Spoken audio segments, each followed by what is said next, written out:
Hey, what's up, guys? Welcome to the live stream. It is 11 p.m. on a Sunday. I told you guys I'm going to be trying to do more live stream at random times, especially later times for some of you guys on the West Coast.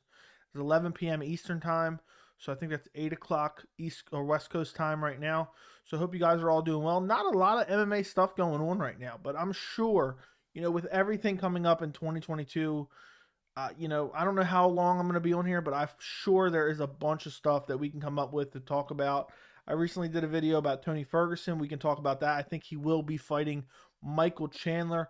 Also, I am so close to 1,900 subscribers. For some reason, I am one subscriber away. I have been all day, it seems like. So maybe we'll pick up an extra subscriber today or on this live stream and hit 1,900 before the end of the stream. I'll actually put that up. I have that little graphic. Let me just make sure it still works. Yeah, there you guys go. So maybe we'll hit 1,900 subscribers. If anyone's watching and you're not subscribed, go subscribe. Hope you guys are doing well. But let me know, what do you guys think about that Tony Ferguson Michael Chandler matchup? I absolutely love that matchup, but I think there's so many great I mean, there's a lot of great matchups for Tony Ferguson. I did a video. All the matchups I gave, I would have no problem with. My personal favorite is the Nate Diaz fight, but I still love the Michael Chandler fight, and I think that's the fight that's going to happen. Michael Chandler was kind of talking about Tony Ferguson right after he signed with the UFC, before he had his fight announced yet. He was talking about Tony Ferguson. So I think it's going to happen. And I think it makes a lot of sense. I mean, there's a lot of top talent at lightweight that's on losing streaks. Conor McGregor's on a losing streak. Dustin Poirier's on a one-fight losing streak. Who else? Now I'm slipping my mind. Chandler's on a losing streak. It seems like everyone at lightweight's on a losing streak right now. Oh, yeah, and Happy New Year's, guys. This is the first stream of this year. I haven't talked to you guys live since last year. So, what's up, Torin Brown? What's up, Homework? I thought we were going to get some more fight announcements, hopefully this week coming or two. Definitely will. The UFC does not like to stay irrelevant, if that makes sense. So when they don't have fights going on, they tend to announce big fights. My guess is they probably working on UFC 272 and 273. We'll probably hear about that soon. I believe 273 will be Aljamain Sterling versus Petr Yan. I believe 274 will probably be Glover Teixeira versus Yuri Prochazka, or maybe Oliveira versus Gaethje, or maybe both on the same card. I think we got a lot of fight announcements coming up. Tony Ferguson versus Chandler is a damn good fight. Who do you guys favor? Maybe I'll do a poll in a little bit. I'll do a poll in that fight. What's up, Fight Light Nation? Happy New Year. I hope you're doing well, man. It's crazy. I haven't talked to you guys live since last year. That's amazing to me. So I know I've told you guys I'm gonna try to do more kind of random times, maybe a little bit later for people on the West Coast. And I think I might have said this already. I don't know if I did. I actually fell asleep earlier for like 2.5 hours, so I'm actually pretty much wide awake right now. So I don't know how long we'll go. We'll see how it goes, but I figured I'd jump on here and see if we can get to 1,900 subscribers before I leave. We'll see. What's going on, Ginge? Hope you're doing well. I'm doing well. Chandler just wants to fight. He's calling everyone out. Yeah, I don't like how Chandler's just nut hugging Conor, though. I mean, I'm a huge Chandler fan, but he's just been basically begging Conor for that fight, and it's actually really annoying.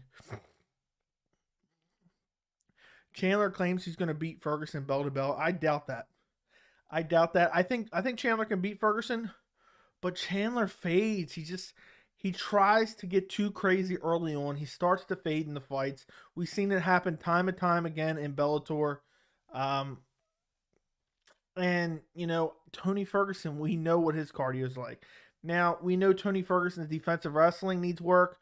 We know his defensive striking isn't that great. So Chandler could potentially put him to sleep. But the longer that fight goes, as far as bell to bell, if that fight goes to decision, I'm 100% picking Tony Ferguson, especially if it's a 5-round fight.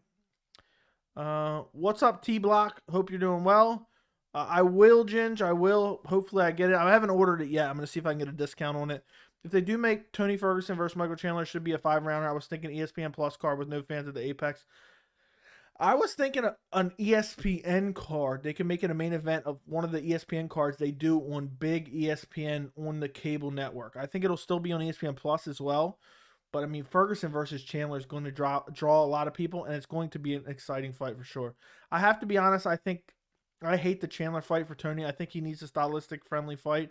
I think Chandler wrecks him. I really like the Diaz matchup. I love the Diaz matchup most. Conor's my second favorite. But I think Chandler is very beatable for Tony. I honestly believe that. Chandler's not a guy that likes to go down and hold you down and just dominate you grappling style wise. And Tony Ferguson's stamina, as long as it's a 5-round fight, I favor Tony Ferguson. I think he might butcher Michael Chandler up, but it's all about surviving those early bombs. But Chandler's not this super technical striker. So I like the matchup. I think I'm not confident in Tony's ability to win that fight, but I think Tony has the weapons to overwhelm Michael Chandler after the first round. Chandler wears down. We've seen it in the Gaethje fight. We've seen it in plenty of fights in Bellator. What other fight did we see in it? We didn't really see it in the Oliveira fight. He got clipped in the second round and put out. But we've seen it. There's a history of Chandler getting tired in the later rounds. If you get tired versus Tony Ferguson, you are screwed. But so I think it's a lot more winnable for Ferguson.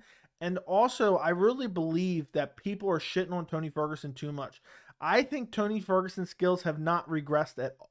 I don't want to say at all, okay? Regressed at all is a little bit strong. But I don't believe Tony Ferguson's skills have fallen off a cliff. Tony Ferguson has always had issues with grapplers. We've seen him get taken down and held down before his quote-unquote prime by Danny Castillo. Dominated, held down all 3 rounds. He won the fight because he was throwing elbows off his back and Danny Castillo was doing nothing. But Tony Ferguson's had these holes in his game. Now, I know he went out there and got outstruck by Justin Gaethje, and he's not typically outstruck like that, and that's more of the issue there. But I think Gaethje's just what came in super dialed in. Gaethje's, I picked Gaethje in that fight, honestly, and I just think Gaethje is such a great striker. Gaethje has good cardio. If Gaethje can set the pace, he doesn't really get tired at all. And I think it was a perfect storm.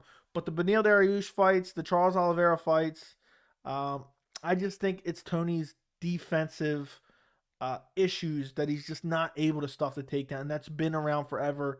I love Tony Ferguson. With that being said, I've said forever, and I know it's easy to say now, but even a year and a half ago, Khabib Nurmagomedov would have wrecked Tony Ferguson. The only angle I could see Tony Ferguson beating Khabib is if he caught him in like a triangle or something on the ground. But Khabib would have thrown him to the ground and pummeled him on the ground and pounded him. It would have been nasty. Tony Ferguson would have got ragdolled. But he would have done his best, and he would have tried to pressure Khabib. But at the end of the day, it's who Tony's always been. I don't believe that Tony's has some super crazy diminished of skills. I don't buy into that narrative. I think he's getting older. He's a little bit slower. He's not as durable. But as far as his skills, he's always been this unorthodox, crazy pressure style, stamina machine fighter. And I think that's who he'll continue to be. And I think he can beat some of these guys in the top 10, like RDA, like Michael Chandler, like Nate Diaz, like Conor McGregor. I actually favor, not Conor, I actually favor Tony in probably all those fights. Not that I'm super confident in it, but I favor him in them. Tony versus Conor would be great. I'd love Tony versus Conor. I think that fight would be amazing, and I would love to see it. And maybe the UFC might make it. I think that's the perfect return fight for Conor. It's a manageable opponent, but it's also super interesting and means something if you do win, which the UFC wants for Conor, because Conor comes in and beats Tony Ferguson. It doesn't matter if Tony's on a 9-fight losing streak. They will give Conor the next title shot. They'll say, he beat Tony Ferguson. It's Tony Ferguson, guys. He beat Tony. What more do you want from the guy? Do you Tony versus Michael can be finished by submission? Yeah, I think Tony could probably submit Chandler, but Chandler would have to get exhausted in the later rounds. Maybe Tony locks up an anaconda or a Darce choke.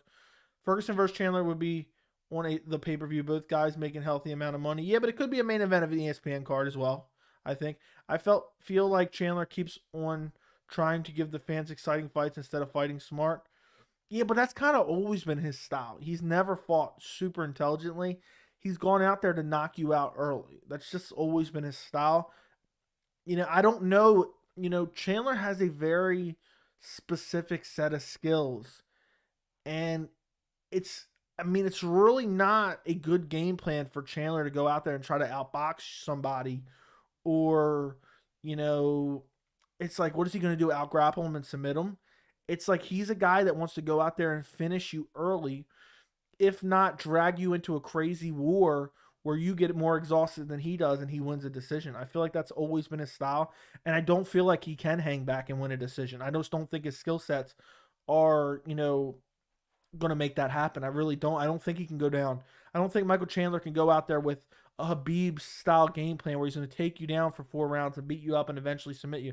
That's just not his style, and I don't think that's something he can be successful at doing. So, and also I don't think he's going to come out there and be super technical in the feet. I think he'd get lit up without his pressure, speed, explosion, trying to take you out early. I don't think he has a lot of success trying to fight super technical. Honestly, he's one of the very few guys you can say that about. Kevin Lee almost beat Tony on the ground as well. Exactly. Kevin Lee had him full mounted and beating him up at the end of the first round. Had Kevin Lee not had bad stamina and staph infection, he would have probably won that fight. I think Kevin Lee would have won that fight. Tony's always had terrible takedown defense, and he's been able to be controlled on the ground. Once he is taken down, he doesn't have great get-ups. Now, he never accepts the position. He's sitting there looking for elbows from the bottom, all that stuff. But it's just one of those things where, I don't buy the narrative that Tony is, has his wrestling is all of a sudden taking a nosedive as far as his skill set goes. I don't believe that. I just can't see Tony beating Chandler. Tony has lost a step. Watch him in the Pettis fight, a different animal to now. I don't buy that, man. I don't buy that, but we'll see. Hopefully Tony gets a fight very, very soon. I hope they announce the Chandler fight soon. And then we'll see. I would bet on Tony. My prediction video probably be for Tony. I may change my mind. I think Tony beats Michael Chandler. I'm not super confident in that, though, guys. I want to make that make that known. But I do think Tony would beat up Michael Chandler. The Gaethje beating took a piece of his soul. I see a lot of people saying that. Maybe that's true. I don't know. Torrin Brown, okay, maybe hot take, but I think Tony loses to everyone in the top 10. Let me go look up the UFC rankings right now. By the way, guys, if you haven't liked the stream yet, do me a favor and like the stream. It helps more people find it, honestly. And I want to get to 1,900 subscribers before we end the stream. That's why I put the subscribers on the screen. Let's take a look.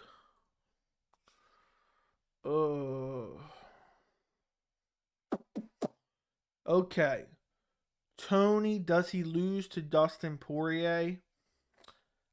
Probably, but I think he can beat Dustin. I think he loses to Beneil. I think he loses to Islam. I think he can beat Chandler. I think he can beat RDA. He already beat him badly. I think he beats Dan Hooker. I think Tony Ferguson wrecks Dan Hooker, to be honest. I think he can beat Conor, and I think he probably loses to Gregor Gillespie. But I think Gregor Gillespie is just a stylistic nightmare for Tony Ferguson. I just really do. He's the exact style that Tony does not want to fight. Tony looked terrible versus Beneil. I want to see him fight non-wrestlers. Tony versus RDA would be fun. Agreed. And they fought forever ago. And Tony beat the brakes off of RDA.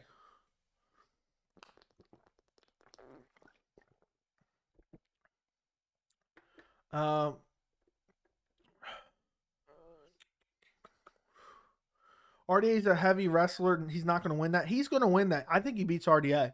I mean, go watch the first fight. RDA is not this amazing high-level wrestler. He has decent grappling, but it's not one of these amazing wrestlers that I don't know where you got. I don't know what I've missed, French fries. I don't feel like RDA is this great grappler. The only person RDA's ever out-grappled is Anthony Pettis, and that's not saying much. And Tony Ferguson went out there and beat the brakes off him not that long ago. Let me look up when that was. I think people think they can pick off the corpse of Tony Ferguson. I don't believe it's true. RDA, they fought November 5th, 2016. It went all 5 rounds. And from what I remember, Tony Ferguson beat the shit out of him for the majority of the fight. Just pressured him nonstop and put a volume on him that he could not deal with. Except Hooker, RDA has a lot of fights. I feel like they're on a level playing field now. Hooker's at 145 now, though. Yeah, but he's still in the top 10 of the lightweight. Unfortunately, I need to take him out. That's why I talked about him. What would next for the loser of Tony versus Michael? I don't know, man. That's tough. Maybe they feed him. So if they make Tony versus Michael Chandler, and the loser can fight the loser of Islam Makhachev versus Beneil Dariush. I think that makes a lot of sense. So the loser of Tony. Oh yeah, I don't want to see Tony versus Beneil again. It all depends, but maybe a mixture of the losers of the lightweight division. You know, there's a lot of fights coming up.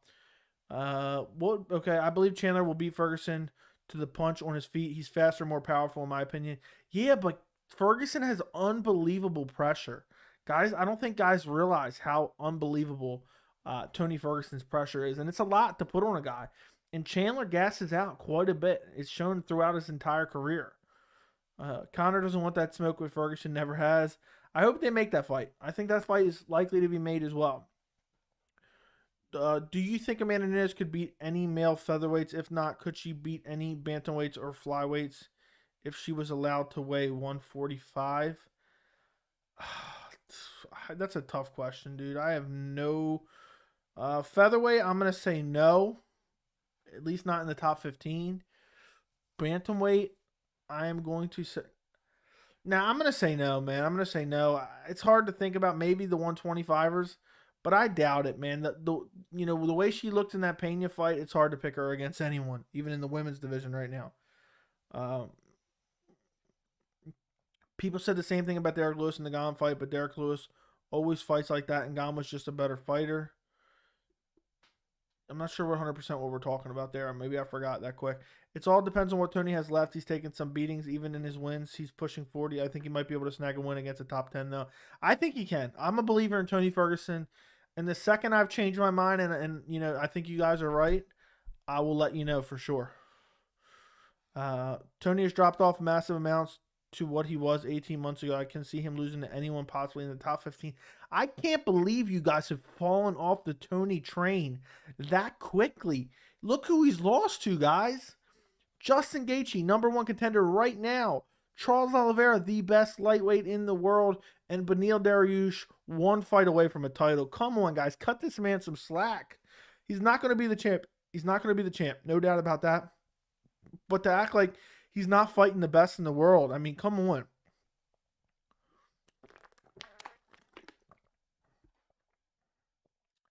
Cody said he felt good at 125, but kind of sounded like he had 135 more. He likes 135 more. I wanted to see him move back up to 135 and make the O'Malley fight. I'm torn on that. And Cody Garbrandt's in a weird spot. I mean, if he gets KO'd again, I think the UFC cuts him. I think it's a smart move. It's either the smartest move he's ever made or the dumbest move he's ever made trying to get that O'Malley fight now. Because O'Malley's long, lengthy, has power. But what I don't like about Cody is when he's talked about the flyweight division, the flyweight division, he said, yeah, I spent the last 7 months getting in shape. Like, is that really sustainable? If you have to spend 8 months on some strict plan to make flyweight, is that really sustainable? Or did you just do that as maybe get back on the winning track against Kai Kara France and eventually move back up to bantamweight? I just don't know if that's sustainable for him. I think he's going to have to go to 135. I think he should look for a winnable fight and then maybe push for the O'Malley fight. But the second I saw Garbrandt get KO'd by Kai Kara France, I said it wouldn't surprise me if O'Malley starts begging for that fight now. They would say, oh, he beat a former champion in Cody Garbrandt, who's on a 9.5 fight losing streak all by KO. So it's one of those things. It's one of those things where I think the fight would get a lot of hype, but I think it's either the best decision Cody Garbrandt's ever made or the worst, because if he gets slept by Sean O'Malley, it's hard to see the UFC giving him another fight after being KO'd so many times. Tony Ferguson probably retires if he loses to Chandler, because at that point he's going to be in a 4-fight losing streak. Tony's the type of guy who probably never retires, in my opinion. Tony's the type of guy jokes are absolutely hilarious. I wish I could remember. I had a screenshot of one from forever ago, and I thought it was so funny. If I ever come, I'll just try to look for it after I'm off the stream, and maybe I'll post it to the community feed. There was a Tony Ferguson's the type of guy, and I can't remember. It was in the comments somewhere, and it was absolutely hysterical. Guys, if anybody's watching this right now who's not subscribed, get me to 1,900 subscribers before we end this stream. I would greatly appreciate you. And if you publicly subscribe, your name will pop up on the screen. So do me that favor. The day Tony Ferguson hangs up his glove in the octagon, I'm going to cry like a baby. Torrin Brown, I know you're a diehard Ferguson fan. And I love Ferguson too. It will be a sad day, man. It will be. It's not falling off a train. I know what I see, and that Gaethje beating absolutely fucked him up in every way. It was a bad beating by Gaethje, and I wish I had a YouTube channel. My prediction for that fight would have been spot on, and it pisses me off that I don't have video evidence of it. A lot of people were picking Tony in that fight. I knew Gaethje was going to pick him apart on the feet. You know, I was always a fan of Ferguson, but he's not a super well-rounded fight. He does some things very, very well. Pressure and unlimited stamina. But other than that, there's a lot of holes in Tony Ferguson's game. But he's still pretty good. I'm a believer. So, who is Dariush other than Tony? I feel like Dariush is kind of overrated. Who has Beneil Dariush defeated? I know he beat Jakar Close, not that great. Carlos Diego Ferreira has a decent win. He has a win over Jim Miller back in the day. Michael Johnson. He fought Carlos Diego Ferreira twice. Whatever happened to Ramsey Ninjum? Does he still fight in the UFC? No, he does not. I didn't think he did. Ooh. You guys remember Ramsey Ninjum? He has lost 5 out of his last 6. Ooh. That's not good. Not good. Not good at all. I think he won the Ultimate Fighter too, Ramsey Ninjum. I'm not 100% sure. But Beneil, I think Beneil hasn't been able to fight the top talent. And he has a chance to prove himself against Islam. But I think Beneil's one of those guys who does everything very well, but doesn't do anything great, if that makes sense. I'd love to see old Tony, but it ain't happening. It will happen, Ginge. It will. Mark my words, if Tony fights Michael Chandler, we will see a resemblance of old Tony. He will be walking Chandler down and looking to finish him in the late rounds. Third round, hold on. Tony Ferguson, Michael Chandler.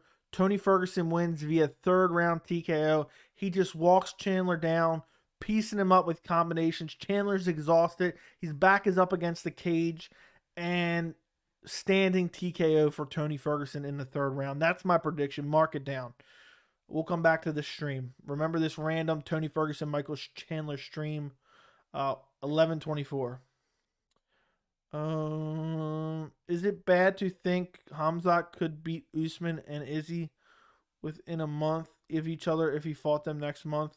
Yeah, I don't see that happen. I mean, he's need time to prepare for each one of those fights to the best of his ability. Dariush beat Diego Ferreira and Tony, and now as a title limiter, seems kind of crazy to me. I don't really think so. Dariush has beat stiffer competition than Islam Makhachev, as much as I hate to say that. He has. I mean, Diego Ferreira and Tony are better than anyone Islam's ever fought. Dan Hooker isn't even that good. Like, I know I'm saying it, you know, as a guy sitting in a computer chair, but Beneil Dariush has a better resume than Islam Makhachev. Maybe that's a hot take. I don't believe it's really debatable. Dariush, okay. What's next for Dustin? I think Dustin either fights Conor next, or maybe Nate Diaz. I wouldn't mind seeing him fight Tony as well. That fight was originally supposed to happen on the Khabib Gaethje card. We were supposed to see Dustin versus Ferguson. So I wouldn't mind seeing that now as well. I knew Tony wouldn't be the same afterwards. Okay. Beneil Dariush runs King's MMA. Anaheim, we got a lot of fighter kickboxing for us. His gym is super legit. Yeah, I think Beneil has potential. I think he could even beat Islam. I love that fight. You know, I'm not underestimating Beneil by any means. I think he's super well-rounded, but he's not great anywhere. He has good jiu-jitsu. He has good grappling. He has good striking. He's durable. He's shown his durability. But he's just not amazing anywhere. Like, we know Tony Ferguson has amazing stamina. We know Khabib Nurmagomedov has excellent grappling and wrestling. We know Conor McGregor has some of the best striking, super accurate and powerful. You know, we know Francis Ngannou has crazy power. But Beneil's just kind of super well-rounded, not super great anywhere. I was shocked at how much damage the man could take. It made me feel physically sick. Some of those punches would have put anyone else out. He took so many. Just shook it off, blew his nose. I know, when I saw him shake his head and the ref finally stepped in, I mean, Tony's one of those guys who's too tough for his own good. And then he goes out there. Remember that armbar Oliveira had him in? I thought Oliveira was going to snap his arm. And then Beneil Dariush had that heel hook or knee bar or whatever it was. I don't remember. Tony Ferguson is a straight up savage. I mean, and I don't know if that's a good thing or not. The kid who KO'd Anderson's son was from King's MMA. That's awesome. It damaged his brain. Chandler will win. Tony's too old. I don't believe it. I refuse to believe it. Tony Ferguson was looking kind of nervous on the feet when he fought Dariush. He looked gun-shy. It's hard for me to remember. I think he was worried about the takedown. Who do you favor in Izzy versus Whitaker 2? I think Izzy probably gets the job done. But, I'm excited to see what kind of adjustments Robert Whitaker can make. And I can't wait, man. We're only, what is it? Today's January 2nd. Almost the 3rd. So I think it's February 12th. So we're a month and 10 days away from seeing that rematch. Not that far. It's been forever since they first fought. I'm super excited for it. I think Izzy's just too good on the feet. I think Whitaker has to incorporate the grappling if he wants to defeat Israel Adesanya. I believe he has to.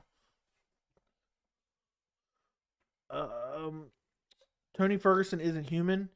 Yeah, man, the durability of Tony Ferguson is just unreal. Honestly, guys, I can't believe how did you guys remember Charles Oliveira tucked the arm underneath his armpit and was like trying to make the arm just snap in half, and Tony's a straight up savage. That man ain't right. That man ain't right, and I love Tony Ferguson. I don't know if training with legit boxing coach helps an MMA fighter. The stances and techniques are just so different. I've always wondered that myself. I've always wondered that. People are like, oh, he's training. Because boxing, and I've said this before on the channel, boxing and MMA are so different. It's no different than MMA and tennis in a way. There's different techniques. It's just totally different sport, you know? You can throw your hands differently when you're not worried about takedowns. The fundamentals are different, you know? Guys like Conor and Wonderboy can have success in MMA with their hands low, because they're worried about the takedown and they can use it to stuff takedowns. It's just a whole different sport. I think McGregor is so overrated. I never understood the hype even 5 years ago. His resume is garbage compared to the true top 100 MMA fighters in history. I am with you 100%. I have never, ever, ever been a believer in Conor McGregor. I've talked about it on the channel. I've gotten, some hate for it, but not all that much. I'm just going to briefly go through it because I've gone through it before. But just because you said that, and it's nice to finally see someone who agrees with me. He was never even that good, even when he was double champ. And I'll quickly go through the reasons why. So first off, I got to scroll through all his illegal activities. First off, the UFC gave him the perfect path to a title. And I know what people are going to say. He fought Max Holloway and Dustin Poirier. Max Holloway and Dustin Poirier were nowhere even close to what they are today. They were nobodies. The skill sets were okay at that point, but I watched it back then. Nobody expected either one of those guys to win necessarily. And there was no real hype around Dustin or Max. There was a little bit around Dustin, just a little bit. So he beat them too. I get it. Those are his best wins. They aged amazingly because of how good they are now. Both those guys were super young at the time, as was Conor. He gets a title shot. He gets a title shot off of fighting Dennis Siver. A title shot off of fighting Dennis Siver. Then Jose Aldo pulls out 2 weeks before their fight, and they throw in Chad Mendes. Chad Mendes would have won that fight if he had cardio. Chad Mendes gassed himself out and got KO'd. He would have won the fight against Conor had he had cardio. Then he goes out there and stiffens Jose Aldo. That's one punch. And I don't like to try to say it's fluky. Oh, if he didn't win, if he didn't land, he wouldn't have won. But again, we didn't get to see the fight play out and really see their skills pitted against each other. So it's really hard to get a gauge for his skills off of that. Jose Aldo landed a picture-perfect left hand in the opening sequence that people don't remember either. What if Conor would have got slapped by it? He got cut on the eyebrow. Look it up if you don't remember. Everyone remembers that left hand. Jose Aldo landed a nasty left hand of his own and cut Conor in that 12-second fight.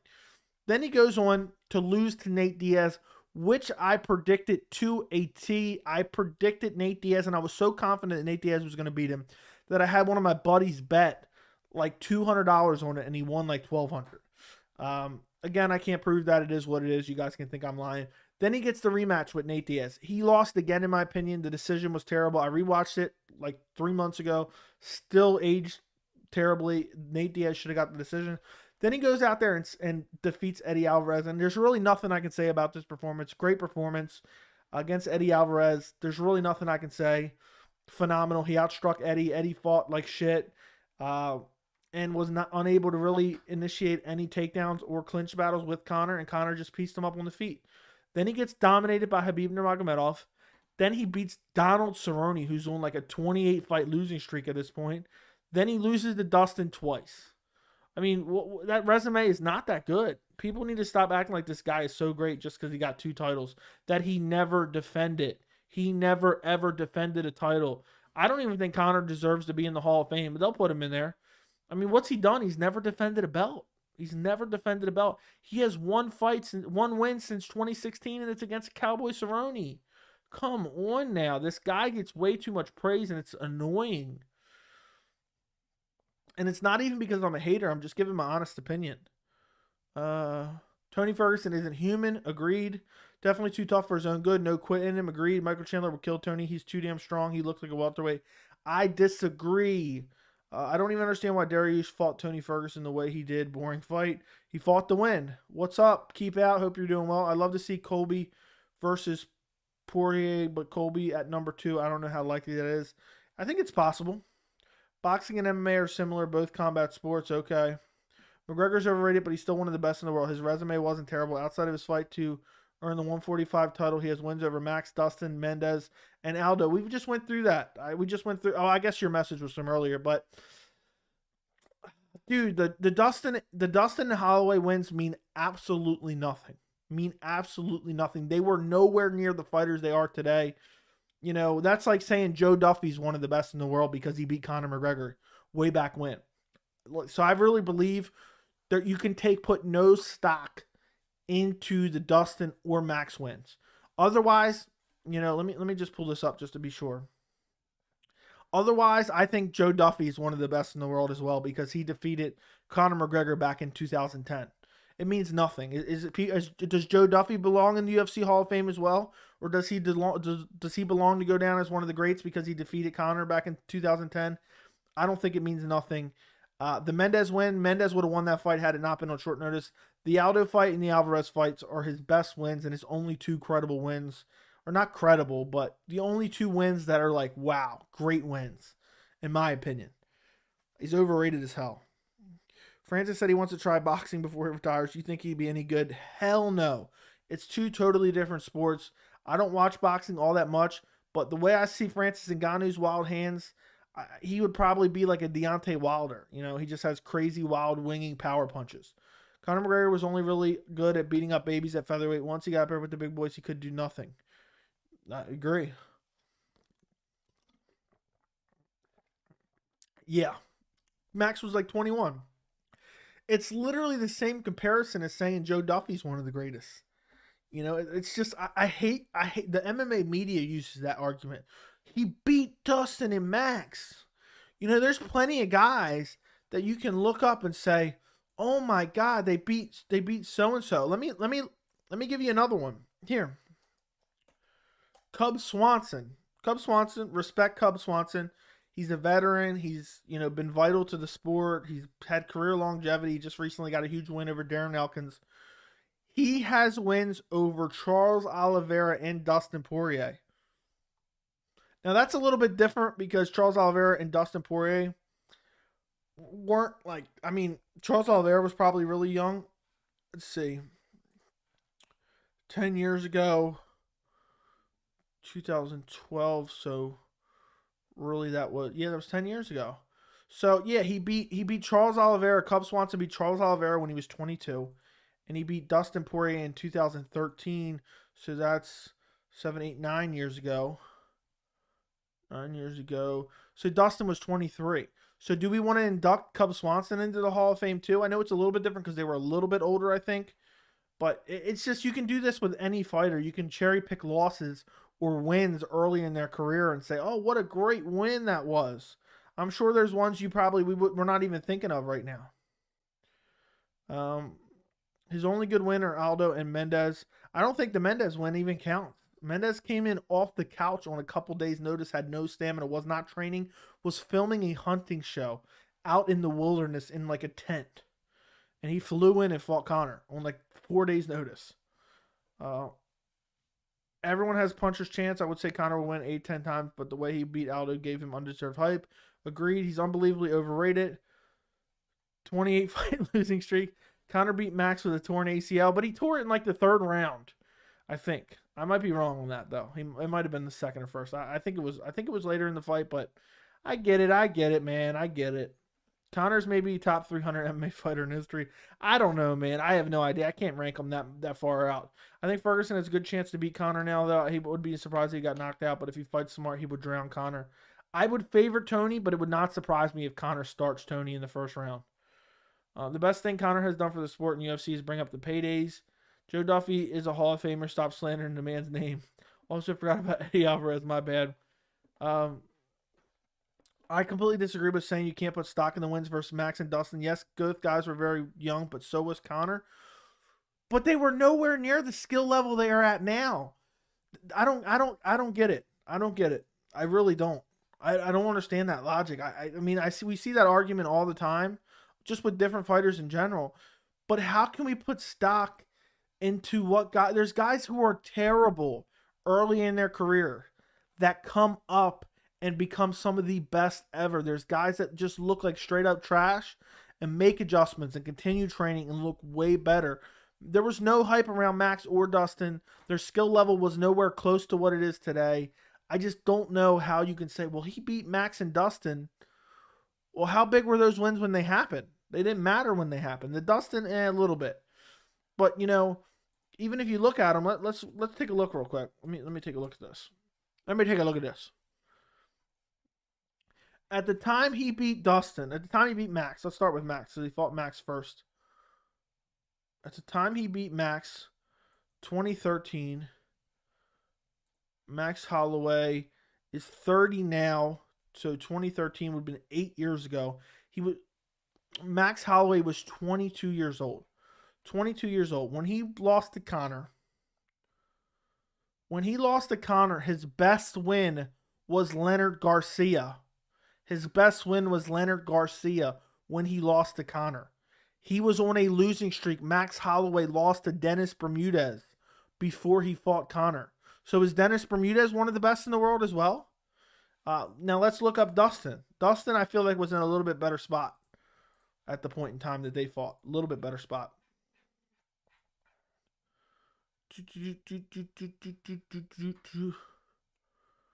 Okay, Conor. At the time that he beat Conor, Dustin didn't have a single good win on his resume. At the time that Conor beat Dustin, back in 2014, Dustin Poirier did not have one good win on his resume, unless you want to consider Max Holloway a great win in 2012 when Max was 21. These are some of the wins that Dustin had at that point. He had a win over Max Holloway. He lost to Chan Sung Jung. He beat Jonathan Brookins. He lost to Cub Swanson. He beat Eric Couch, or Coach, I think is how you pronounce it. He beat Diego Brandao. He beat Akira Corsani. None of them are good wins. Then he lost to Conor. Dustin isn't even the same fighter he was now as he was then. It's two different fighters. It might as well not even be the same person. And even if we consider those wins great, I believe both fighters are leaps and bounds better now, and look who won both those fights. And I also favor Max to win if he were to fight him right now. Let's actually take a poll on that. Let's take a poll on that, Fight Life. Are McGregor's wins over Dustin and Holloway, over Poirier and Holloway, what's the word I'm looking for? Impressive 10 years later. Guys, go vote in the poll. I need an answer to this. Maybe I'm wrong. Do they matter? I put a poll in the chat. Do they matter? I don't think they matter, because I don't believe that Dustin and Max were anywhere even a remote semblance of the fighters they are today. It's just not, it doesn't exist. You know, they had no good wins at that point in time. But go ahead and vote in the poll. Let me know if I'm crazy. I love to hear others' opinions. So, you know, maybe you guys, maybe all you disagree with me. You know, Cub Swanson needs to retire. He just got a big win over Darren Elkins. I think Dustin and Charles are the same age, and they started in the UFC with like 6 months of each other, if I recall. I'm not sure on that. Guys, go vote in the poll. Let me know who's right. Who's right in this one? I'm curious what others' opinions are. Michael Johnson KO'd Dustin Poirier as well. Agreed. Danny Hamilton could beat McGregor. If Jose Aldo McGregor fought today, I think Aldo would win. I agree, but it's a little bit weird because of the weight class difference. Although it would have been at lightweight, which would favor Conor because I don't see him making featherweight anymore. Dustin came back and KO'd Conor twice, so the first win means nothing. I don't necessarily agree with that. Dustin came, okay, to Fight Live Nation's point, the difference is Conor was in his prime and Dustin and Max were they're not. I actually disagree with that. I don't believe Conor was in his prime either, but Dustin and Max were nowhere even close to the fighters they are today. So, you know, take that for what it is. You know, I feel like, you know, that's kind of arguing, you know, okay, where were they at? I'm just saying, I don't feel like, I'm trying to clearly state how I feel about this. I don't feel like you can put stock into Conor beating some of the best UFC fighters of all time far before they were some of the best UFC fighters of all time. If that makes sense, you know what I mean? At that point, we can say, well, somebody in middle school knocked out 8-year-old Max Holloway, and now, you know, we can, you know, they're one of the greatest fighters of all time now. You know, I just feel, and I know that's a little bit of a stretch. I know that's, you know, kind of sarcasm, but at the same time, I just don't feel like when talking about the totality of Conor's career, and keep in mind, this is not coming from a place of dislike for Conor. This is my honest opinion. I would be saying this if it was vice versa. If Conor had a loss, just like, you know, Conor's loss to Joe Duffy means absolutely nothing. That's my point. That I just don't believe when you look back on his career and you say he has phenomenal wins over Max Holloway and Dustin. I feel like it's a bit of revisionist history. That's all I'm saying. I just don't believe that it means all that much because these guys were nowhere near what they are today, you know? I mean, I guess people, obviously everyone can have their own opinion, but I just disagree so much that you can say, well, he beat this guy back 10 years ago and now this guy's good today. So that means that win is now elevated just because this guy eventually became a champion. You know, it's not even close. It's 10 years later. It's 10 years later. And then in the Dustin case, Dustin went out there when they're both closer to their primes and starched him twice. You know, won by KO. But it looks like we're split on this one, guys. Looks like we're split. Right now we're at 50-50. So guys, go vote in the poll. You know, I love this topic though. I believe this is something, you know, that comes up, and a lot of times I just feel like it's for me, I think it's so much of a stretch. And I wish I could think of some other examples where people are like, yeah, well, they got this win. And it's just like fighters evolve so much. Like Charles Oliveira, for example, who we're just literally talking about. Let's pull him up. He has so many losses. It's not even funny, you know? So, you know, he has a loss to Jim Miller and Donald Cerrone. He got TKO'd by Donald Cerrone. Does that elevate Donald Cerrone's career? I don't think so. That was so long ago. You know, he has a loss to Donald Cowboy Cerrone back in 2011, 11 years ago.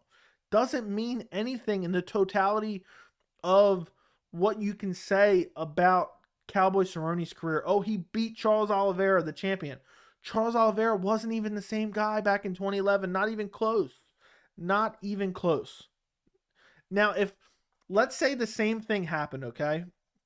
Let's say Conor beat Max and Dustin, and then within a year or two, Dustin and Max went on to do what they now did. They went on a 3-fight, 4-fight win streak. They claimed the title. I would say that makes sense. But we're talking about an 8 to 11 year span of between fights. I just don't think you can take those wins into account and say, you know, Conor McGregor is a Hall of Famer because he beat Max Holloway and Dustin Poirier, and look how amazing they are now 10 years later. 10 years later. It just doesn't make sense to me. But it looks like most people disagree with me because or not most, a little bit more than half, 60% are saying yes, those wins are impressive now, 10 years later, but 40% are saying no, they don't matter. So it looks like I don't want to say we're split, but it's almost close to being split. So it looks like they're with you. Uh, to fight like, okay, French fries, yeah. Love your voice, Joey. So nice to listen to in the background. Very mellow tone. I appreciate it, my friend. I'm glad. I'm glad.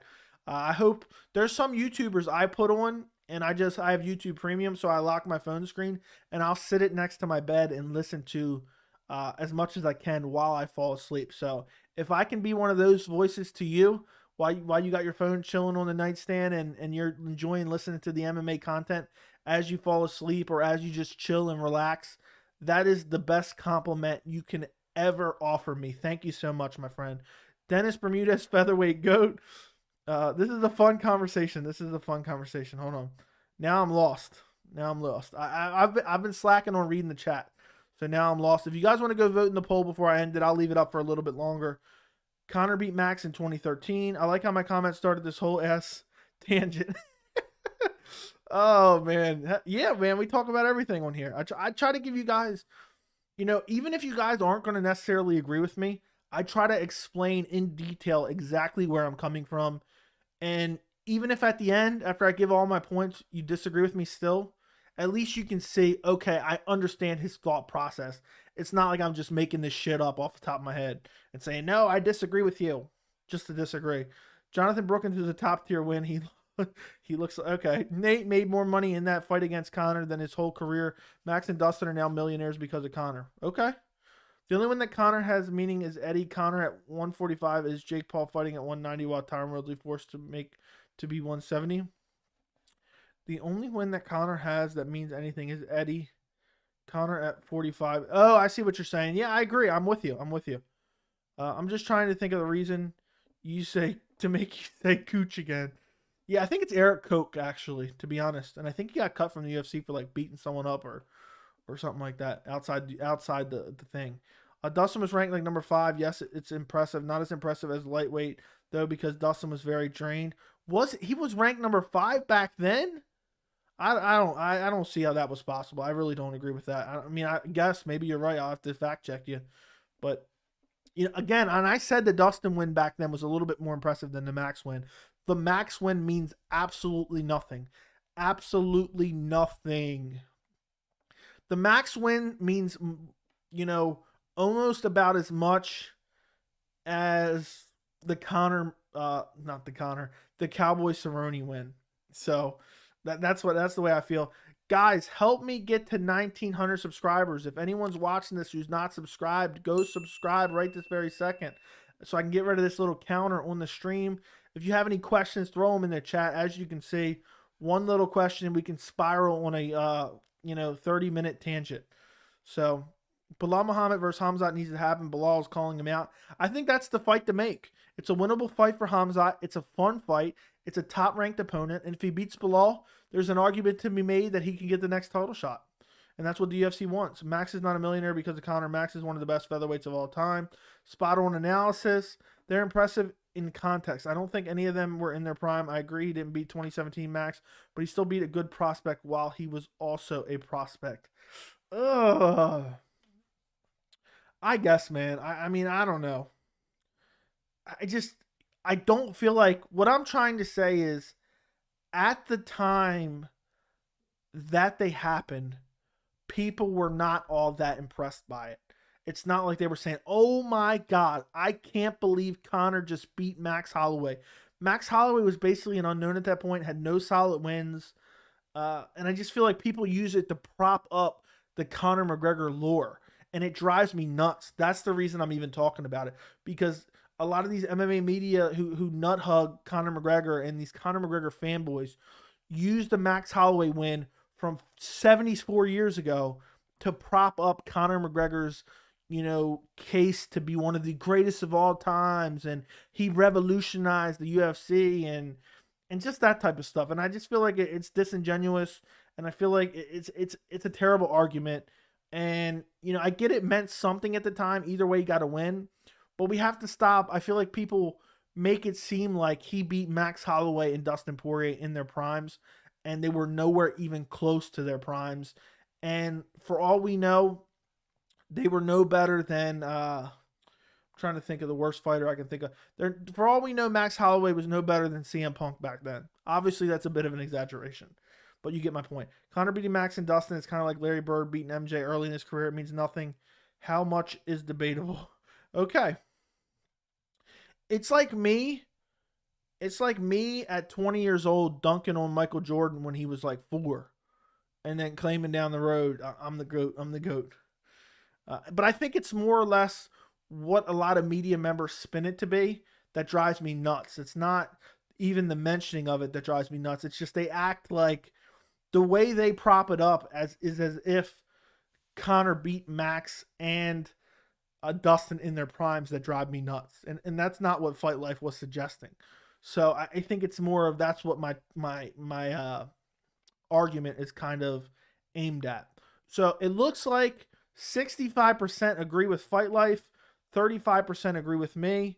I'm going to end the poll. That was an interesting conversation. Appreciate you guys for being part of it. And random live stream ends up with some good stuff here. It is impressive regardless, but it obviously holds much less weight. I would agree with that. It's like Alex Pereira, the best middleweight of all time because he has 2 wins over Adesanya. I don't think so. Agreed very, very much. It means something, but it means very little. And people try to make like it seems like it's the end-all, be-all, you know? Now it's coming up on 2 years to this month since Conor McGregor won a fight, the 18th to be exact.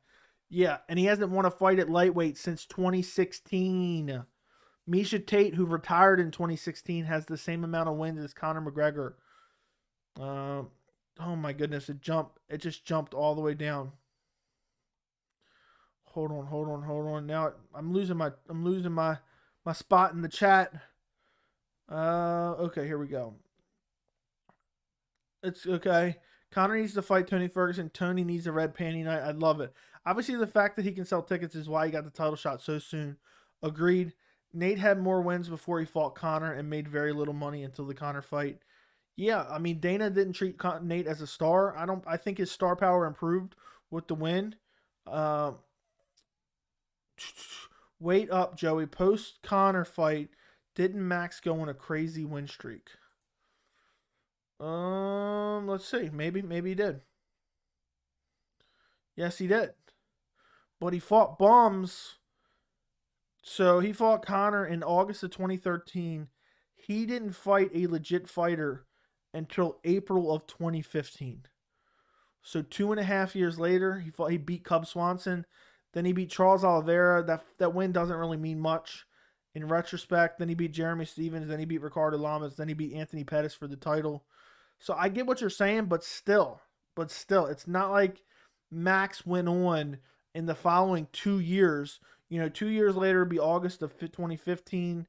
That's the first time he fought a really solid opponent in Cub Swanson. So, agree to disagree on that one.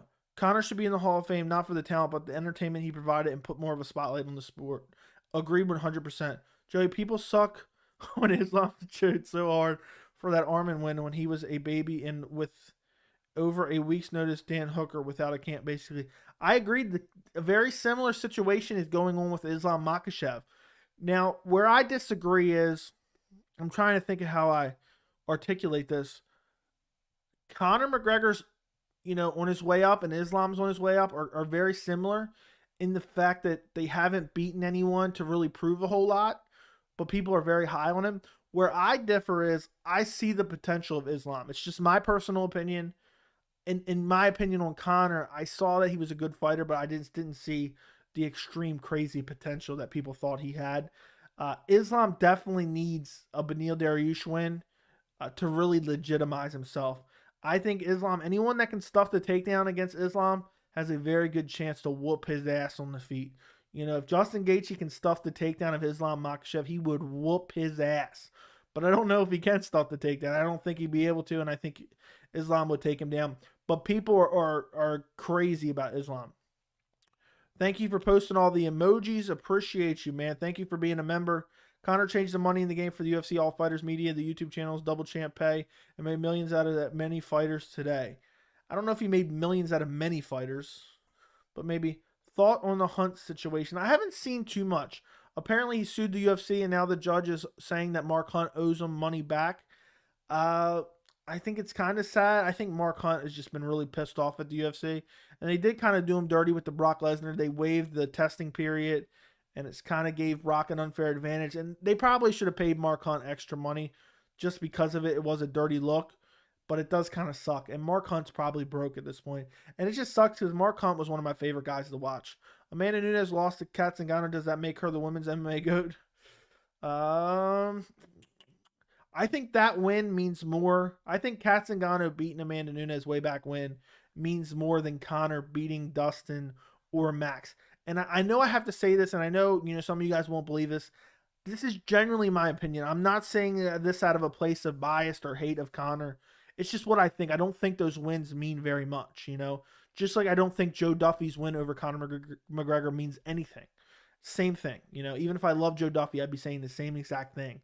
So it's not coming out of a place of bias. It's just genuinely my opinion. Thoughts? Okay. MMA Joey definitely goes on the nightstand before bed. Appreciate you. The fact that my voice isn't too annoying, and that you can listen to me as you fall into a deep sleep, I appreciate you very much. That is crazy. That's the ultimate compliment. Oh, now I just lost my spot again. No. Hunt had a good point, but he totally took every fight and only complained after losses. That said, Brock Lesnar's situation was gross. Agreed 100%. For those of you who don't know, USADA has a testing pool requirement. I don't remember the exact period of time, but you have to come in and you have to be in the testing pool for a certain amount of months before you can fight. So basically, the whole point of it is so you don't juice yourself up, and then you say, okay, I'm entering the USADA pool. You get a fight, and that way you could abuse steroids that whole time and not be in the USADA pool. Brock Lesnar came back to the UFC. The UFC waived that requirement, so Brock only had to be tested for like a month, and then let him fight. He beat Mark Hunt, and then he tested positive, and that fight was turned over to a no contest. And then they almost gave Brock Lesnar a title shot after that. And it was just disgusting and it was just one of the worst times to be a fan of the sport. The fact that they were going to give Brock Lesnar a title shot against DC after he KO'd Stipe Miocic was one of the saddest days in the sport. Keep in mind, Brock hadn't won a fight since Shane Carwin in 2010. Disgusting. So I feel bad for Mark Hunt. I don't know all the logistics and all the little minute details of the situation, but it is a sad situation for Mark Hunt. And I feel like he did get screwed because Brock Lesnar's a cheater. I think the UFC knew he was a cheater. I think they were accomplices in the fact that he was cheating because they wanted him on there to sell pay-per-views. Because Brock, had they tested him for whatever the required period was, let's say it was 3-4 months, Brock Lesnar was going to look like a deflated balloon. He was going to shrink into a very small man. And his skin was going to start to sag. And there was no way he was going to be able to fight in the UFC. And that's why they waived that testing period before a fight. And that exclusion is made for, very unique situations. And I feel like the UFC abused it in that situation. It's like MJ dropping 40 points on Shaq when he was almost 20. Yeah. Conor's not the greatest. He was just the right time and changed the money in the game for the UFC. Agreed? What's up, Sean Johnson? Hope you're doing well. It's going on 3 years since Ferguson won June 2019 against Donald Cerrone. And then another thing about Conor McGregor that really irks me is this dude comes back and fights dumbass Donald Cowboy Cerrone. And at the time he fights Donald Cowboy Cerrone, let's see what kind of losing streak he was on. He was on a 2-fight losing streak and had been finished by both guys. He got destroyed by Tony Ferguson, destroyed by Justin Gaethje, very close together. And then it was it wasn't a super quick turnaround, but it was 10, 11, 12, 1. And then a 4-month turnaround to get starched by Conor. Conor cherry-picked Cowboy at his weakest possible point and He could have fought Gaethje instead, but he said, you know what? I'll take Cowboy Cerrone. It's a much more winnable fight. So disgusting, and really disturbs me too. Um, Chance, you think Conor actually gets a title shot? If he gets one win, I think he gets a title shot no matter who he beats. He could go out there and beat Ronnie Yaya from bantamweight, and I think he'd get a title shot. But chances that he gets a title shot right now, I'll say, and I think this is going to shock quite a bit of you guys. Conor McGregor is currently on a what streak? Let's see. He is currently on a 2-fight losing streak, and he's won 1 out of his last. So he's on a 2-fight losing streak, and he's won 1 out of his last 4. He's 1-3 in his last 4 fights. And he has not won a fight at lightweight since UFC 205, November of 2016. I think he has a 30 to 40% chance of walking into a title shot in 2022. Dana White will say, Conor McGregor, this kid has done everything we've ever asked of him. He took the Mendez fight on short notice. When Jose Aldo pulled out, he said, call me when you have an opponent. I'll fight anyone. The kid has helped build the company. You know, Charles Oliveira wants to fight. The fans want to fight. Conor wants to fight. So we're going to give him the fight. You know, this is what the fans want. The kid has done everything we've ever asked for him. And he's getting a lightweight title shot. You know, I know a lot of people are complaining that maybe he doesn't deserve it. But Conor's just different. You know, he transcends the sport. He would make up some bullshit excuse like that. And he would say, the kid has done everything we've ever asked of him. He's 2-division champion. He's the 2-division weight champion, the first ever. You know, we got to give the kid a title shot. So, it is what it is. But 30 to 40%, we see Conor McGregor versus Charles Oliveira for the lightweight title in 2022 without Conor getting a win.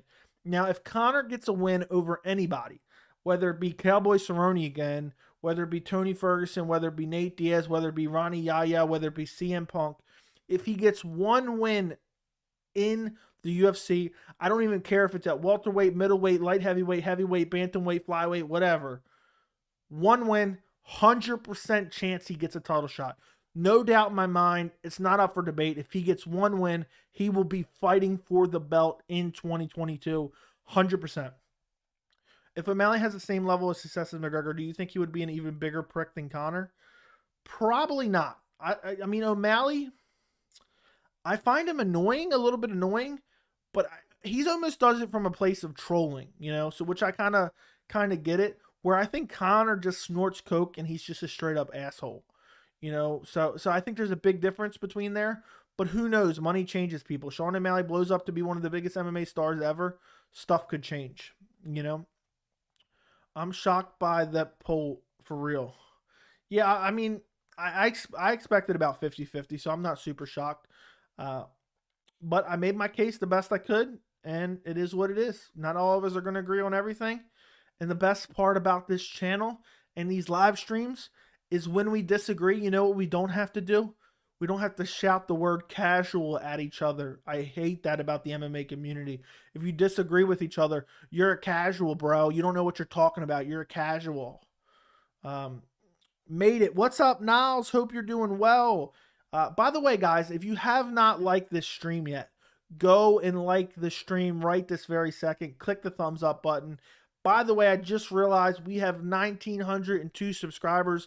I will take the subscriber count off now. We don't need it anymore.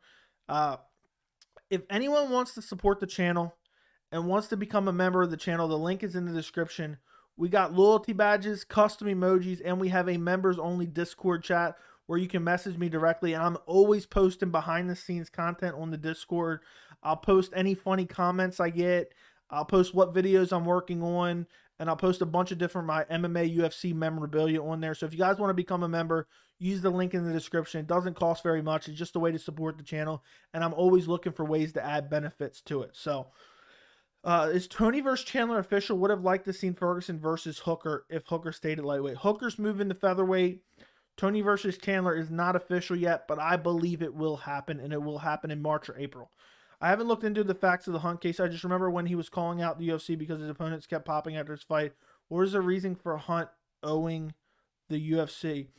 because he sued him for something, and basically the UFC was found to be not liable. So now when you lose a court, if you take someone to court, I mean, obviously I'm not a lawyer. If you take someone to court and basically what you're suing them for ends up being unfounded, a lot of times they countersue to pay for their legal fees. So if you sue me and I have to spend $50,000 defending myself, and I get found basically not liable, not guilty, whatever you want to call it, I get to countersue you and say, now you owe me all this money because you sued me for no reason. And from my understanding, that's what's happening here. Defamation, I don't think so. I don't know exactly what the grounds were. Adriano Martins knocked out Islam. Anyone remember? Yes. So Adriano Martins is the greatest of all time. Congrats on 1,900 subscribers. Thank you. Next goal is 2,000. We are 98 subscribers away from 2,000, which is just absolutely insane to me. I'm thinking by the second week we can hit it. I'm falling behind in the chat, guys, but keep putting questions in the chat. I'll stay on here for as long as we have some questions in the chat. I haven't made it to a live chat in a week. Happy New Year, my boy. Oh, okay. You could make any poll and put Conor as the option. He would win. That's how much he matters in MMA. It's kind of sad. How goated is Khabib in your opinion? I feel he's an amazing fighter, but he didn't fight a lot of well-rounded fighters. Most of the fighters he beat were strikers. I think timing was just right for him. I believe, so first off, I think Khabib is one of the greatest lightweights of all time. I believe Khabib had amazing skills. So as I put that disclaimer out there, again, I believe Khabib is one of the greatest of all time. I think he is overrated. And I've had to explain this before when I've gone off about fighters being overrated. Overrated does not mean they suck.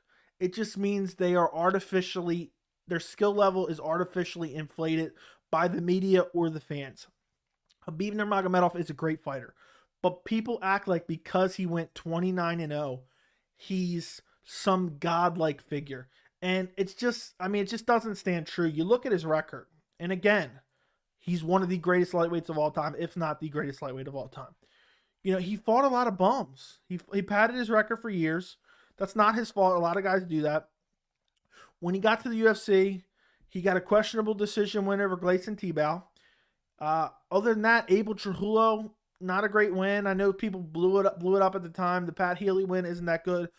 Now, here's the funny thing, contradicting to the Conor versus Dustin Max argument. He beat Rafael dos Anjos in April of 2014, and I believe that's one of Khabib's best wins. I was deep into the sport at this point, and people were complaining because this was on the prelims, because everyone thought Khabib Nurmagomedov and Rafael dos Anjos were championship-level fighters at the time. They were still prospects, but people believed in them that much, and they looked so well-rounded and so good. And he went out there and ragdolled Rafael dos Anjos. So that's a solid win. Darren Horcher win isn't that good. The Michael Johnson win isn't that good. The Edson Barboza win is pretty good. And then he gets the title off Al Iaquinta. So in my opinion, Khabib Nurmagomedov has 5 solid wins, because then you throw in Conor McGregor, Dustin Poirier, and Justin Gaethje. But in the same breath, you know, I know I'm sitting here and saying Conor McGregor's overrated, this and that. But Conor McGregor, you know, for all the things that are said, he's still a very good fighter, if not even a great fighter. I just think he's artificially inflated and blown up by the fans and by the media. So, you know, that win's still good, but I think the Gaethje win, I think the Poirier win, and I think the RDA win for Khabib Nurmagomedov are his greatest wins. So 3 wins, you know, and I know I'm cherry picking here. There's 29 wins there, but a lot of nobodies on that record. I think he lacked some sustained dominance in the UFC at the highest level, but I still believe he's one of the greatest lightweights of all time. I hope that makes sense to you guys. Let me know if it doesn't. I'll clarify. But I believe the hype for him is overrated just because the sustained dominance at the highest level was not there. 3 solid wins. He gets the title off Al Iaquinta. You know, I just think it's one of those things. I would like to see him stick around. I would like to see him, you know, fight a Chandler, fight a Charles Oliveira, fight an RDA, maybe even. So I think it's a little bit, you know. And again, I'm a huge Khabib fan. I got a Khabib autograph chilling downstairs. I got a Khabib Funko Pop right. Let's see if I can point my thumb at it while looking in this thing right here. That's a Khabib Funko Pop. So I'm a huge Khabib fan. but I believe people artificially raise how good he is and how good his resume is just because he's undefeated. But he really only fought the highest of high levels for, 3 years ish. I hope that answered your questions. That if you sue the UFC, they have the right to sue back. Yeah, that really pretty much works with anything. I was at the event when Islam lost to Martins. That's hilarious. What's up, Taco Johns? Hope you're doing well. Nate Diaz doesn't even have to win a fight, and he's a superstar since the Conor fight. Agreed. They didn't just waive the testing period. They knew he popped and didn't release the result till after the fight. Really? I wasn't sure of that. Are you sure about that? Are you sure?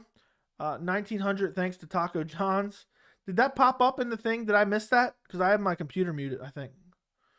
So, I don't know if I missed that. Yeah, on DC versus Gus Card in Houston, Gunnar Nelson will rise again. I highly doubt it. Valentina Shevchenko is the GOAT, the real GOAT. Agreed. Didn't the UFC start USADA company? No, that's an outside company that they hire to work for them. Agreed. In a couple years, this statement won't even be debatable anymore. Agreed. Amosov versus Michael Venom Page. Amosov is going to ragdoll that man. But if Michael Venom Page can keep it on the feet, which is a big if, Michael Venom Page has far superior striking, but I would go Amosov. Mystic Mac is the GOAT of pay-per-views. Hold on. Is the GOAT of pay-per-views when it comes to fighting. He's not even in the conversation. Thoughts on Paddy the Baddy? Too early to tell about where his skill level lies. I mean, he's getting a lot of hype, and it was a very fun first fight, and he's a very interesting character. But at the same time, I think it's super early to tell. He still has a lot of growing and evolving and learning to do. First fight wasn't super promising considering he almost got finished by Luigi Rengermini, who I don't even know if is still on the roster. But we'll see. Thoughts on Paddy versus Donald? Not super. I don't love the matchup. If Donald Cowboy Cerrone beats Paddy the Baddy, that's a bad look for Paddy the Baddy. After the energy O'Malley had at his first press conference, I never want to hear him compared to Conor again. Yeah, he's just a Conor wannabe. I think people try to make him into Conor, and he's not. 98 subs to go. 1900, baby. Thoughts on Taco John's? I appreciate you, my friend. I must have not seen your name pop up in the thing. I wasn't paying attention. I was too busy looking at other stuff. I'll put the sub count back on there if you guys want to get me to 2,000 before we end the live stream. What if we just kept live streaming till we hit 2,000? Wouldn't that be insane? If we had like 15 to go, I would. I'd stay on here for like 4 hours and hope we get some new subs. Khabib still had a better run than Conor. Agreed 100%. Bullet is the only one who will beat Jones' title defense record and can easily be double champ if she wants to. Heck, if she really wants to, she could probably be triple champ. I don't know about the triple champ, but double champ definitely. YouTube Vintage Taco John's commercial. It's Taco Bell's competition. When did you start your channel, Joey? April 1st of 2021. And the reason I doubted triple champ is her being drained to and weak at 115. Oh, I thought you were talking about 145. Yeah, I don't think she can make 115. People say Khabib didn't defend enough, but he has 3 times as many title defenses as Conor, and people think Conor's a god. Yes. Yes, thank you, French fries. The same people talking shit about Khabib and that he didn't defend enough titles are the same people that are nut-hugging Conor McGregor. They're saying Conor's the greatest of all time, but Khabib, he didn't stick around long enough. Conor never defended his belt ever, and I think it's a big black mark on his overall career. And I bet you if he won another title somehow, some way, I bet 100% that he would probably not defend it. If he won another title, let's say he got Oliveira fight, and let's say he knocked out Oliveira, because that's actually possible, and if Oliveira gets hit, Conor has power, he would not defend that belt. He would say, I want a welterweight title shot next. I'm going up to fight welterweight. I wish you had this channel in 2015 when Aldo fought Conor. God, I was depressed for like a month after that. That was terrible. Imagine had I been live streaming that. Oh my God, I was straight up pissed. I was pissed because one, not only was I sad that Aldo lost, because I really like Aldo a lot, and I really didn't like Conor at the time, and I still don't like Conor, but also we got robbed of a good fight. You know what I mean? Like even if you wanted Conor to win, it kind of sucked to not see the fight play out. For me, I love to see questions answered. I would have loved to see Conor, versus Aldo play out for a few minutes at least. So getting robbed 12 seconds in, And that's all we got to see after a muchly highly anticipated main event. It really sucked badly.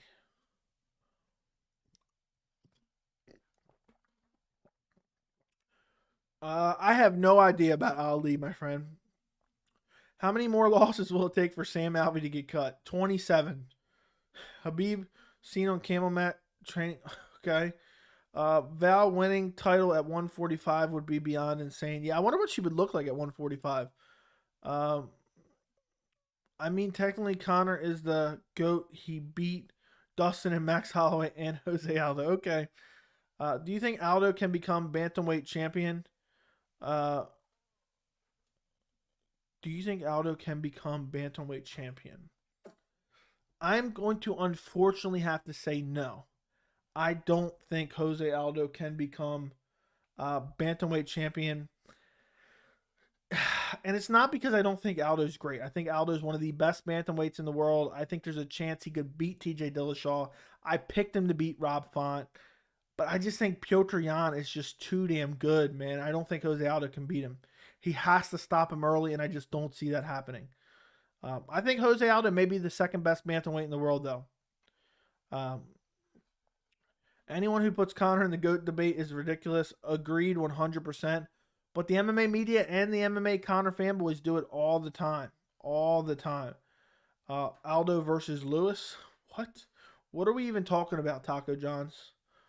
I feel like you've been drinking tonight. Is that what's going on here?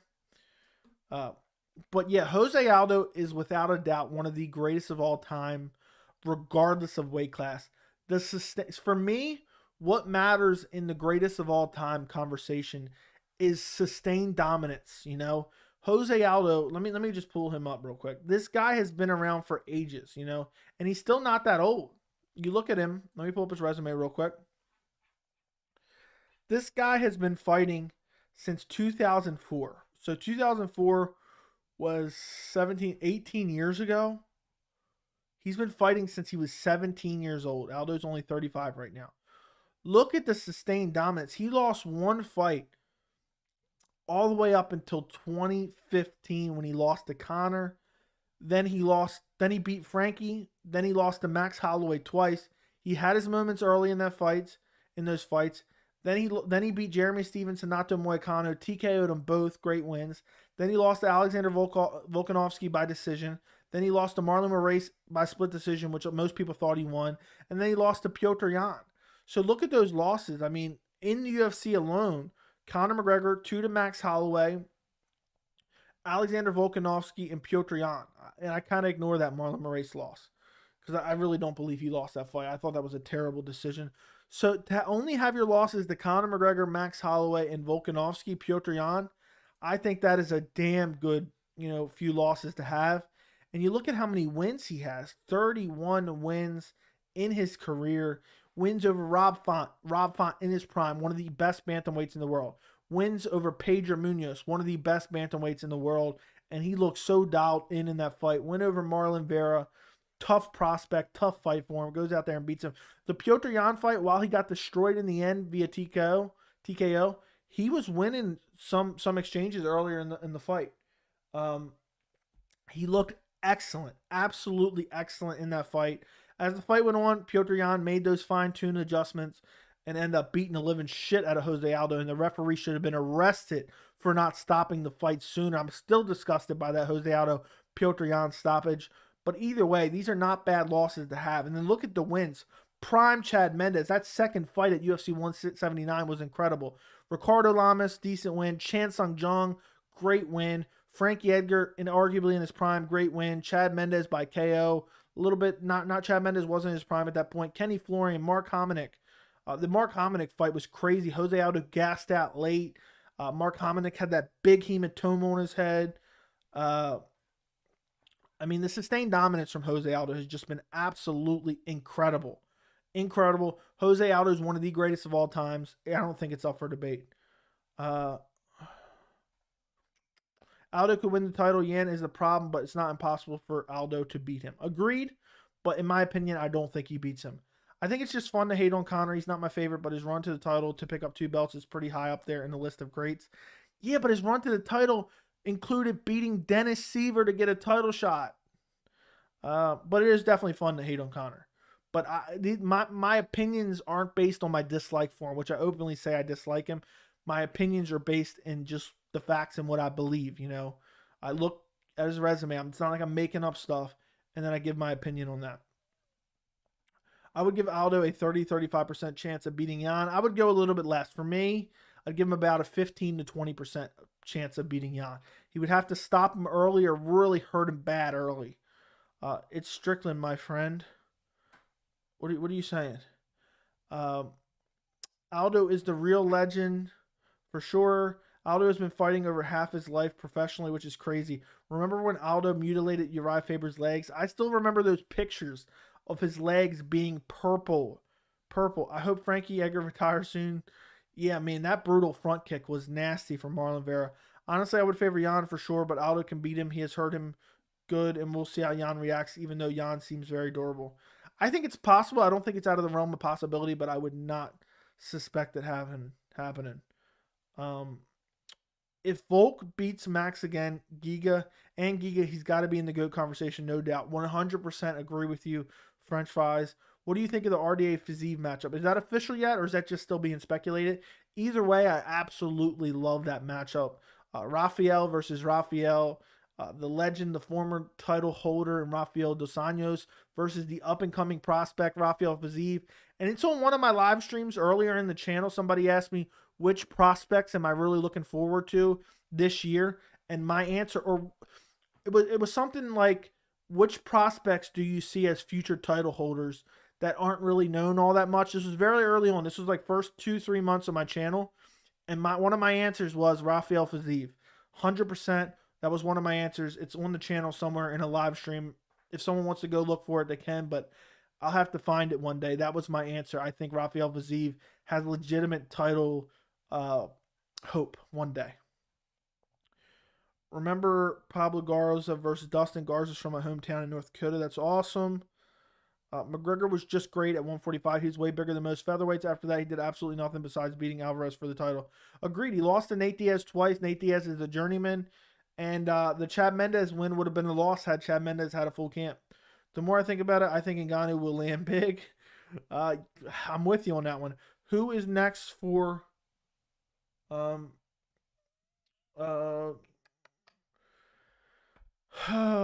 on.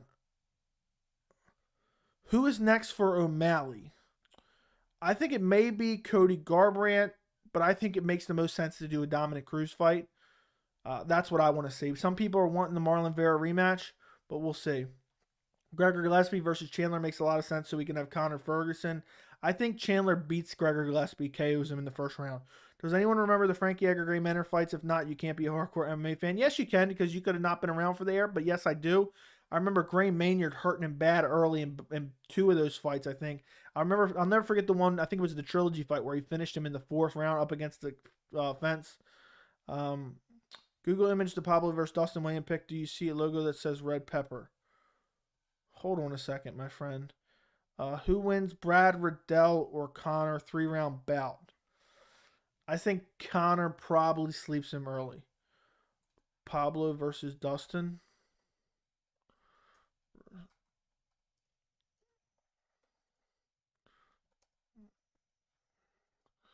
What am I looking for here, man? I have no idea what's going on. I do not see what you're talking about, my friend. I am sorry. That's crazy seeing Dustin back in his skin. Bald head days. That's wild. Dustin looks so different back then. Okay, guys, throw some last minute questions in there before I end this live stream. I'm going to stay on here for a little bit longer. I'm going to get rid of this sub count now. We don't need that anymore. You think Chimaev can beat Usman? I think it's possible. I'm not confident in that by any means. I've said it before, and I said this a lot of fighters. Anybody who can keep it on the feet with Usman has a chance to stop him on the feet, but if you can't keep it on the feet and you're not confident you can, how far do you think O'Malley can get considering all the top dogs in bantamweight?